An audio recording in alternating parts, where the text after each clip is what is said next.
कि जब देखल चाही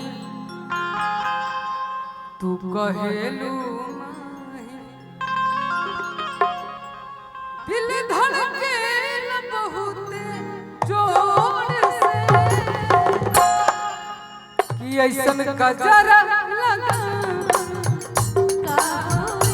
ऐसन कजरा लगा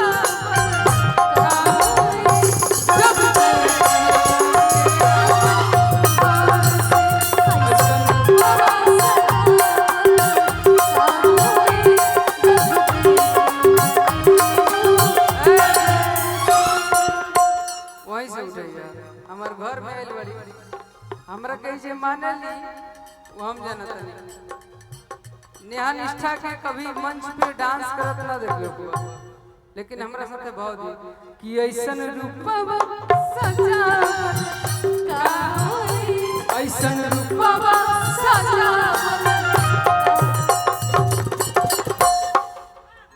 हम आपको क्या मानते हैं आपको पता है ना? जब मंच में है तो आप हीरोइन है और हम हीरो हैं, हाँ? तो जब देखी न के पार से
ऐसे हम लोग क्या करते हैं, खोइचा भरी रामने ऐसे तारा पता न चल हम क्या करते हैं।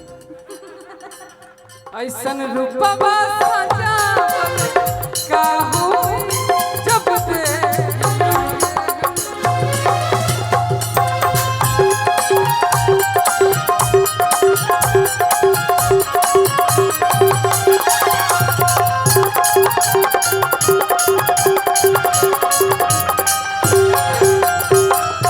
आपको मैं ना मंच पे हमेशा देखता हूँ जहाँ भी आप अकेले खड़ी रहती हैं और आपसे हम बहुत प्यार करते हैं। आपको हम जो मानते हैं आपको पता है, ठीक है? हम अपने माँ से भी प्यार करते हैं, अपने बहन से भी प्यार करते हैं और गर्लफ्रेंड तो बहुत। लेकिन नेहा जी आप मेरे घर पे आए, बहुत बहुत थैंक यू, बहुत बहुत धन्यवाद कि एक कॉल पे आप आ गए।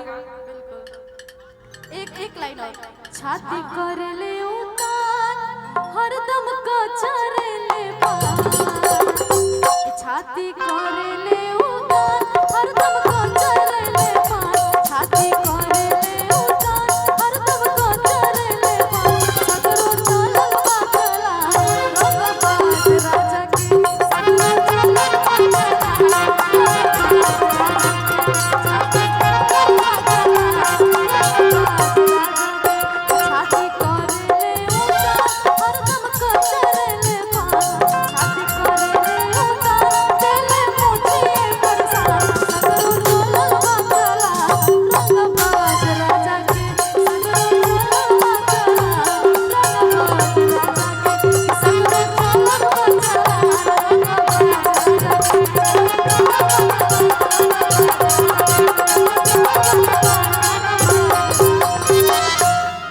धन्यवाद। अगला बार फिर दिवाली में सब कलाकार हमनी के मिलब जा, सब कलाकार लोग यहीं जा, हम स्वागत करब अपन गांव में। मैं पहले आऊंगी भैया। हाँ सी सी सी सी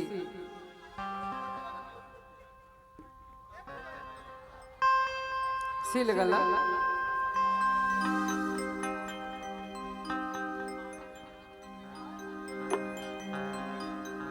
सैड सॉन्ग हम जब सोचिला तो अभिषेक भी हमार नजर में पहले आवेले चाबरो तो हम भी कुछ कह दी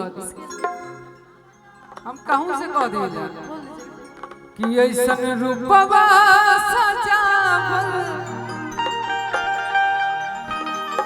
का होई जब देखी न केहू